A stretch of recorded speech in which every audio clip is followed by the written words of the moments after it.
Welcome back to 13 Curves. I'm Kara, And I'm Jared. and today we're talking about an urban legend from Huntsville, Alabama. It's called the Dead Children's Playground. Have you ever heard of this? No, I've never even heard anything about it, so this should be interesting.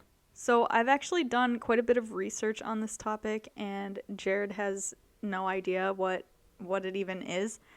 So, I'll just get right into it and we'll kind of get Jared's opinion as we go. So, the Dead Children's Playground is located inside the Maple Hill Park Cemetery. This cemetery is not only the largest cemetery in the state, since it covers about 100 acres of land, but it's also the oldest, having been founded in 1822. And obviously, since it's 2022, that means it's 200 years old. You gotta think too. That's a lot of dead people over the years. Not even just children. Yeah.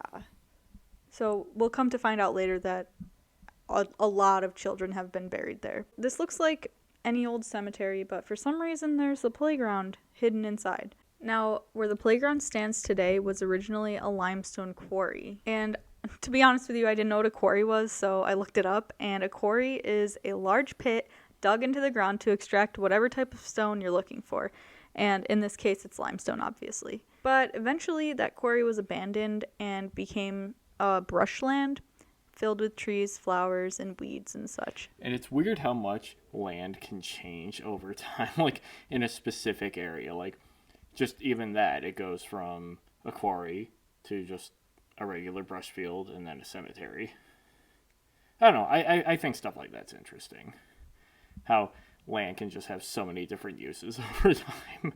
I think actually the quarry was just a small part adjacent to the cemetery. So I think the cemetery was already there, but I'm not 100% sure. So moving on, in the early 1960s, there was a series of child disappearances reported in the Huntsville area. Unfortunately, these disappearances were never solved, but most people believed that the suspect had murdered these children and was an unknown person living in a neighborhood close to the cemetery. Years later, someone had reported finding a small skull while walking through the abandoned quarry. Upon further investigation, entire skeletons were found in the quarry, as well as corpses from more recent murders. And sadly, the belief that the missing children were not only murdered but brutally murdered had been confirmed. What do you think of that? I think it's got to take a sick bastard to do that to children. Never mind, like, I don't know. I don't know. That's just crazy to me. Like, it takes somebody who's really sick to do something like that. And it's unfortunate that any of those, even one of those children had to go through something like that. It's just sad that this world is like that. But let's continue with the story. So, when news broke that these bodies had been found, the disappearances mysteriously stopped. To this day, the murderer has not been found. Since so many of the children were local residents, their remains were buried in the Maple Hill Park Cemetery. And in 1985, the abandoned quarry was turned into what is now known as the Dead Children's Playground. I couldn't find in my research why they would decide to build this playground within a cemetery, but what do you think, Jared? Yeah, that seems a little bit odd. Like, hey, not only is this where we found a bunch of children who were murdered, but a bunch of children who were, like you said, brutally murdered. And you know what? Screw it. Let's put a playground in here. I know, I don't know. Part of it probably is just like, hey, let's get people to this creepy attraction. It's a weird, extreme form of tourism, in my opinion. But who knows? Could be them trying to like remember those children also. That's what I was thinking. But yeah, it could just be them trying to remember, like, keep the memory of those children alive. I don't know, maybe there were some people who believed that the spirits of these children might want a playground to play on, but that's just, me thinking like a weird guy. Yeah, God, no. I could already see one of those ghost hunter shows going there and then just being like, children, talk to us if you are here. And then there will be a little bit of static, and then they'll be like, they said hello to us. Or, like how that stupid shit works. I don't know. I'm not a fan of those shows. They actually have been there. Many paranormal investigators have been there, but I'll touch on that a little bit later. But anyway, back to the story. So in 2007, it had been decided to demolish the playground to create extra space for more burials. Not only was the playground demolished, but it had been done in just one night. However, due to local outcry, the playground was resurrected, so to speak. I think maybe locals liked it because it was a place for their children to go while they were paying homage to their loved ones that they had lost, but maybe there's more to it that we just don't know. Yeah, maybe even some of the people who lived there didn't realize what the playground was built on. They could have just, exactly like what you said, it could have just been a place for their children to go play and them not even realize the history behind it. Yeah, because that's like 40, 45 years after those murders happened. Yeah, exactly. So yeah, maybe they didn't know. So now that we have the backstory, let's get into the actual legend. The local legend is that the spirits of the murdered children come out to play on the playground late at night, with the most active hours being between 10 p.m. and 3 a.m. I think that's like a typical time for paranormal activity anyway. But however, I've also read that in 1918, the Spanish flu really hit Huntsville, and most of its victims were children who ended up being buried in this cemetery. So many people believe that these are the spirits of those children playing at night, but I mean, it is all speculation. Yeah, plus the spirits that are there could just be like a combination of not only the children, but like you were saying, the people who died from the 1918 influenza outbreak, or just the people who were buried there in general. So you, of all people, think that they could actually have spirits roaming on the playground? I don't know. Maybe. I don't know. The way the world is and how everything goes, you can't roll really anything out anymore. That's a good point. Yeah. I don't know. I mean, I could see it, but I also am kind of skeptical, so Yeah, me too. Just, I don't know. I feel like I would have to be there in person to, I guess, fully understand the legend behind the story. yes, like remember when we went to Hard Rock and we saw the Revs drum set? Yeah. That feeling, oh, it's not there anymore.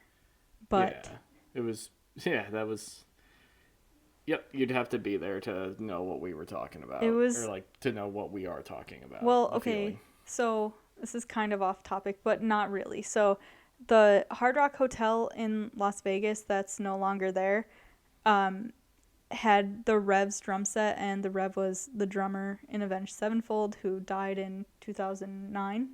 Yeah, I think so.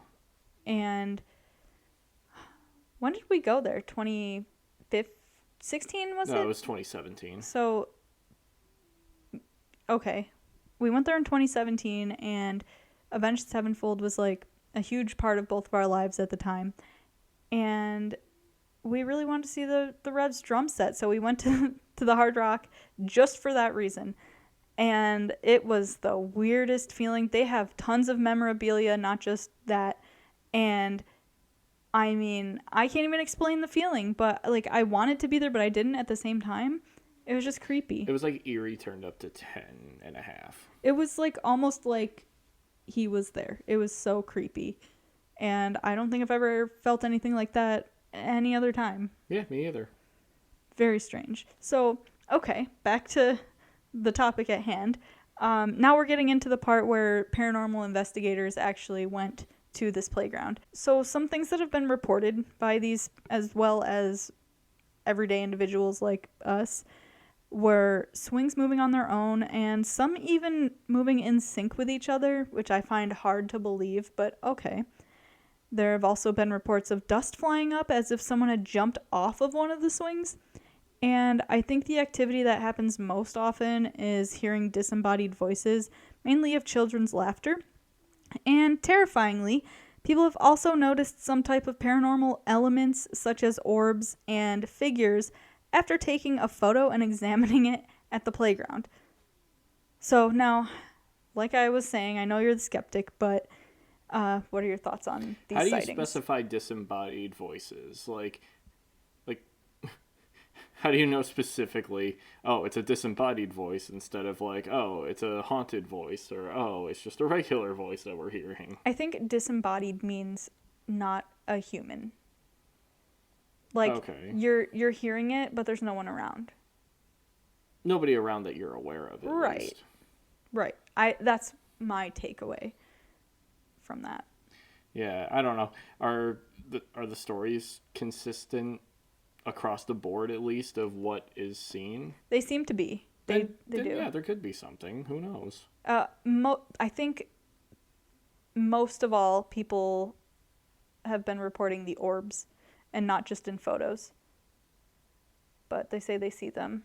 I don't know. Yeah, that would be weird to see in person. Yeah. So that's the story of the Dead Children's Playground in Huntsville, Alabama. What did you think of it overall? I thought it was interesting. I mean, it's really tragic and kind of disgusting how it happened, how it came to be, but I don't know, there might be even more to it than what we found out. Like, we might just be scratching the surface. Well, being an urban legend, I wonder if those murders actually happened or if it actually did come from the Spanish flu, or maybe people just made it up because there happened to be a playground there. Could be. It could be a number of things, like you said. And I mean, weird things do happen in cemeteries, right? So maybe that's why people are seeing orbs and stuff like that. Yeah. Maybe it has nothing to do with the quarry or the playground itself. I mean, I think the South is kind of a well-known haunted area anyway. Well, yeah, you got to think of all the terrible shit that's happened in the South Yeah. pretty much over the last 500-600 years. Exactly. So, do you have any last thoughts here? No, nothing I can think of. So anyway, that's our show. Thanks for watching, and we hope to see you next week for another one. All right, we will see you guys then. Bye. See